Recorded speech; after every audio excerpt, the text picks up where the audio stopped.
नमस्कार मु संयुक्ता आपण मानकु मो चैनल को स्वागत करुछि।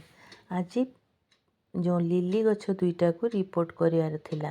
गोटे ग्रो बैग रे दुईटा लिली आ गोटे गेंडू होइथिला। गेंडू गछ रे एते भलो फूल आसु नथुला, लिली भी एते भलो बढ़ु नथुला, तेणु भाबिली ताको अलगा अलगा करदेबी।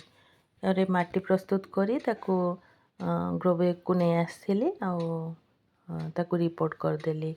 बहुत टिके कष्ट है बाहर करने किंतु बाहरी गला।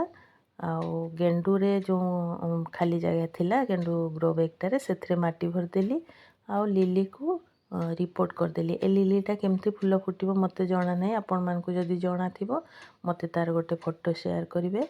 आईटा मु ऑनलाइन देखुची तो 2-3 प्रकार देखौची। एटा जने भाउज मते गिफ्ट करथिले। जदि मो चैनल आपण मान को भलो लागुची ताले लाइक एंड शेयर करेंगे वीडियो टी को, चैनल टी को सब्सक्राइब करेंगे। Thank you, bye bye.